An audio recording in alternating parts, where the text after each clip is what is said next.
तो आपने संदीप को ही क्यों चुना? संदीप इसलिए क्योंकि हम दोनों के सिद्धांत जब हम मिले, जब भी मिले, हालात एक जैसे और सिद्धांत एक जैसे और इच्छाएं एक जैसी कि इन चीज़ों को छोड़ के हम मेन स्ट्रीम में दोबारा वापस लौटे।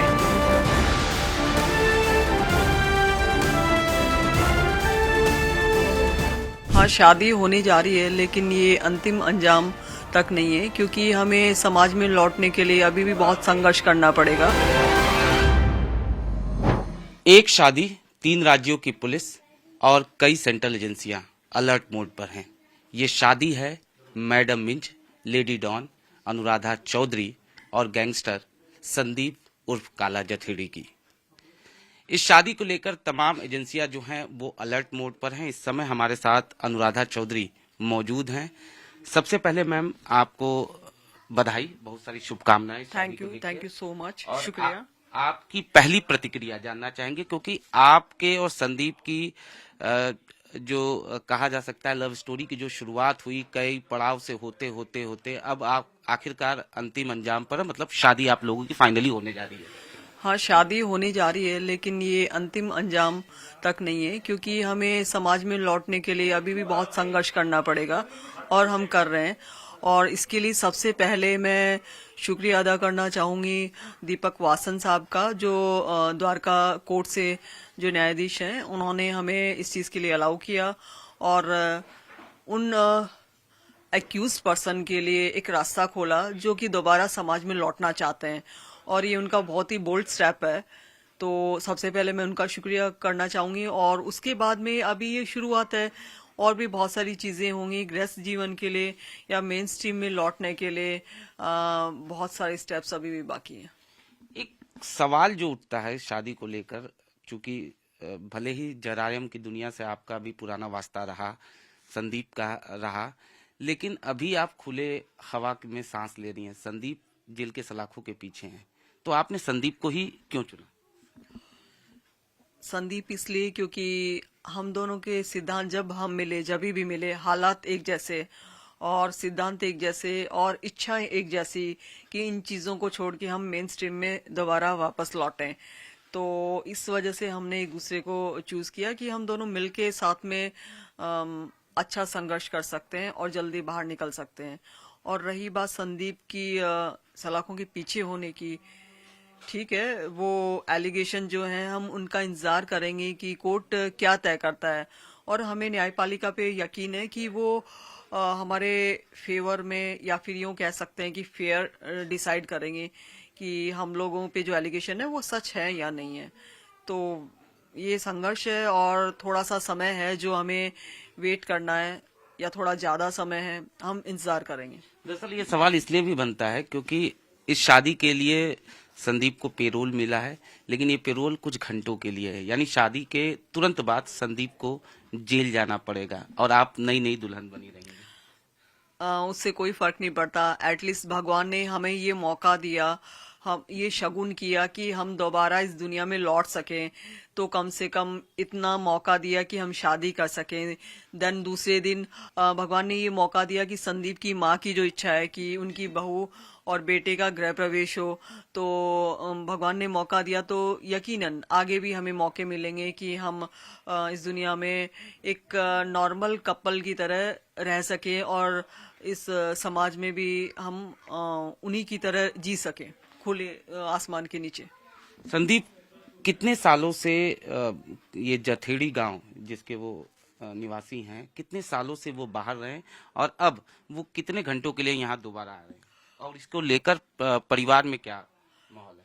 संदीप 16 साल बाद वापस लौटेंगे और उनकी मदर बहुत खुश हैं। उनकी माँ की इच्छा रही है कि उनके बेटे का घर बसे और वो इन सब चीज़ों से दूर होके उनके पास में रहे, उनकी बहू आए और उनका परिवार बढ़े। तो उनकी फैमिली बड़ा खुश है, हम लोग बहुत खुश हैं, मेरी फैमिली भी, उनकी फैमिली भी बहुत खुश है कि हम इन सब चीज़ों को छोड़ के दोबारा हम अपने घर में एंटर करने जा रहे हैं। भले ही थोड़े टाइम का हमें मौका मिला हो, लेकिन शुरुआत होने जा रही है। अच्छा, चूंकि जरायम की दुनिया से अगर बात किया जाए, आपका पुराना नाता रहा, संदीप के भी कई सारे दुश्मन हैं, ऐसे में इस शादी को लेकर सुरक्षा एजेंसियां अलर्ट मोड पर हैं, 3 राज्यों की पुलिस अलर्ट मोड पर है। दिल्ली पुलिस ने खास तैयारी की है सुरक्षा के लिहाज से।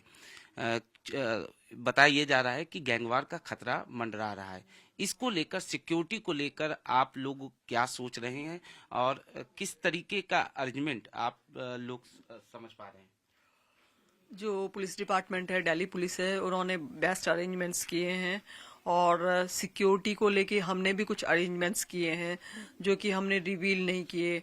और कुछ मीडिया में जैसे एड्रेस है या कुछ और चीज़ें हैं जो कि फेक चल रही हैं, तो हम उन चीज़ों को भी क्लियरिफाई नहीं कर रहे कि कहाँ पे हम क्या करने वाले हैं। वो डिपार्टमेंट को पता है या कोर्ट को पता है या हमारी फैमिली मेम्बर्स को पता है। तो अरेंजमेंट हमारी तरफ से और डिपार्टमेंट की तरफ से बेस्ट है, बाकी सब ऊपर वाले पे है। कोऑर्डिनेशन आप लोगों का मतलब हो रहा है पुलिस डिपार्टमेंट से और सुरक्षा एजेंसियों से? हाँ जी, बिल्कुल बहुत अच्छा कोऑर्डिनेशन हो रहा है और डिपार्टमेंट की भी यही इच्छा है कि शांति से ये सब चीज़ें संपन्न हो और जो हमारे मेन स्ट्रीम में लौटने के वो रास्ते खुले। और जैसे आज के टाइम में मीडिया में गन कल्चर है, एक गैंगस्टर या किसी की पिक आप फेसबुक या इंस्टाग्राम पे देख के उसी कल्चर को अपनाते हो, तो डिपार्टमेंट ये सोच रहा है कि अगर उस कल्चर को नेगेटिव साइड में जो यूथ है वो जा रहा है, तो जो यूथ या फिर जो एक्यूज पर्सन्स है काफ़ी सारे, वो हमको मेन स्ट्रीम में लौटते देख के ये कल्चर फॉलो करेंगे और बहुत सारे क्रिमिनल्स एक्यूज पर्सन सुधरेंगे। यानी क्या संदीप जो है वो जुर्म का रास्ता छोड़ेंगे? सवाल गलत है, वो छोड़ चुके हैं। अ, वो जब छोड़ चुके हैं तो फिर छोड़ेंगे का सवाल ही पैदा नहीं ये होता है। सवाल इसलिए पूछा क्योंकि कई बार हालांकि ये नाम क्यों आ जाता है, कई बार ऐसा होता है कि कुछ घटनाएं होती हैं, कुछ वारदातें होती हैं, उसमें नाम जुड़ जाता है, इसलिए ये सवाल। नहीं, डिपार्टमेंट ने कभी नाम नहीं जोड़ा। डिपार्टमेंट ने इंक्वायरी की है, पूछताछ करना उनका उनकी ड्यूटी है और उनकी ड्यूटी है और हमारे लिए बेस्ट है, क्योंकि जितनी बार वो इंक्वायरी करेंगे और हमें क्लीन चिट जब जब मिलती है तो उनका भरोसा भी कायम होता है। प्लस धीरे धीरे मीडिया को भी समझ में आता है कि हम इन चीज़ों को छोड़ चुके हैं। कभी कभी ऐसा होता है कि कुछ भी इंसिडेंट हो जाए तो पकड़ा और नाम चिपका दिया, मीडिया चिपका देती है न्यूज़ चलाने के लिए, या कुछ ऑफिसर कर देते हैं छोटे मोटे कि भाई मतलब उनकी मेंटलिटी ऐसी होती है, नैरो मेंटलिटी, कि कुछ लोग प्रमोशन के चक्कर में, लेकिन ऐसे लोग बहुत कम है, ना के बराबर है। तो नाम आना और ये चीज़ें तो एक नॉर्मल सी बात है, लेकिन इन्वेस्टिगेशन होने के बाद में आप अगर डिपार्टमेंट से क्लीन चिट लेते हैं तो वो मेन बात है। आप का ये कहना है कि जरायम की दुनिया में जो आपका कदम उठा था उसके पीछे कहीं न कहीं जिम्मेदार भ्रष्ट पुलिसकर्मी थे, भ्रष्ट प्रशासन थी, जिसकी वजह से आपको जुर्म की दुनिया में कदम रखना पड़ा। अब अनुराधा चौधरी की शादी होने जा रही है, काला जथेड़ी से शादी होने जा रही है, आगे की आप लोगों की क्या प्लानिंग होगी? पहली चीज तो ये है कि भ्रष्ट सिर्फ प्रशासन ही नहीं था, और भी बहुत से लोग थे जो जिन्होंने अपनी जिम्मेदारियों को नजरअंदाज किया या उनकी ड्यूटी बनती थी, चाहे वो हमारा समाज हो या कोई और हो। तो उन्होंने इन चीज़ों को जिम्मेदारियों को नज़रअंदाज किया, इसलिए हम यहाँ पे आए। दूसरा, जो कुछ पुलिस डिपार्टमेंट के कुछ, आप सभी को नहीं कह सकते, थे जिन्होंने कि आप कह सकते हैं कि अपनी जिम्मेदारी निभाने में उन्होंने दिलचस्पी नहीं दिखाई, तो उस वजह से हम लोग यहाँ पे हैं। तो वो एक डिफरेंट मैटर है। अच्छा, क्या अब आपने वकालत भी शुरू की है, वकालत आपके किस स्टेज पर है और क्या अनुराधा चौधरी जो है वो संदीप का केस लड़ेंगी? हाँ जी, मेरी वकालत जो है लास्ट स्टेज पे है, और जैसा कि मैंने एक दो बार इंटरव्यू में कहा है कि बहुत जल्द हम लीगली मैरिज करने वाले। Legally in the sense, legally जैसा कुछ नहीं होता है, हमने 7 फेरे पहले भी लिए हैं, लेकिन काफ़ी सारे लोगों का मानना या डिपार्टमेंट का या मीडिया का ये था कि आपके पास में कोई सर्टिफिकेट नहीं है, या आप समाज में अपने फैमिली मेम्बर्स के साथ में शादी अगर नहीं करते हैं, फोटो नहीं होता है, तो उसको वो लोग एक तरीके से लीगल नहीं मानते हैं। तो तब भी मैंने कहा था कि समय आने पे हम इस तरीके से समाज में, समाज के साथ, फैमिली के साथ में लीगल मैरिज भी करेंगे। और अभी भी मैं यही कह रही हूँ, समय आएगा जल्दी, और मैं संदीप की केस भी डील करूंगी कोर्ट में।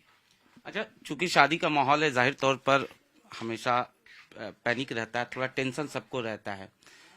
जहां तक बात किया जाए अनुराधा चौधरी या संदीप उर्फ काला जठेड़ी की, तो दुश्मन गैंग जो हैं वो ऐसे मौकों का इंतजार करते हैं कि जब कोई इस तरीके के पब्लिक फंक्शन में आए, तो क्या कुछ पैनिक है आपकी तरफ से, परिवार की तरफ से अगर देखा जाए तो?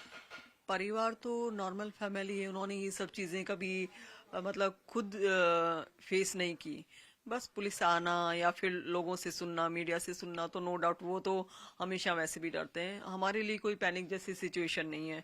हमें डिपार्टमेंट पे और पूरा भरोसा है, और उनके साथ में कोऑर्डिनेशन से सिक्योरिटी अरेंजमेंट्स हो रहे हैं, तो कोई इश्यू नहीं है। एक आखिरी सवाल अनुराधा जी, चूंकि जिस तरीके से आप लोगों की लव स्टोरी रही, जिस तरीके से जरायम में हिस्ट्री रही, और अब शादी जिस तरीके से होने जा रही है, ये पूरी एक फिल्मी कहानी नहीं लगती? नहीं नहीं, फिल्में जैसा कुछ नहीं है, और फिल्में भी तो समाज से ही आती हैं। बस ये एक सिचुएशन की, एक कपल की स्टोरी बन गई है, और कुछ नहीं है। फिल्मी जैसा कुछ नहीं है, बिल्कुल रियल स्टोरी है। धन्यवाद अनुराधा जी, अगेन आपको बहुत बहुत शुभकामनाएं और बधाई।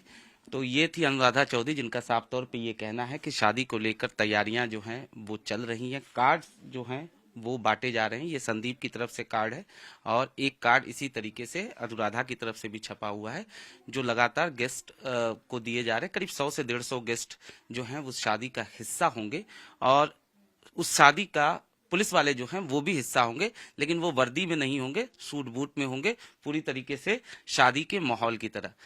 तो फिलहाल अनुराधा चौधरी का यही कहना है कि वो उत्साहित हैं, खुश हैं, और अब ये वकालत भी कर रही हैं, और इनका ये कहना है कि वकालत पूरी होने के बाद ये अपनी जिंदगी की जो शुरुआत है नए सिरे से, जिस तरीके से ये शुरू कर चुकी हैं, और वो केस लड़ेंगी संदीप का, ताकि एक नई स्ट्रीम में खुले आसमान में ये लोग अपनी जिंदगी बिता सके। अनुज मिश्रा, टाइम्स नाउ नव भारत,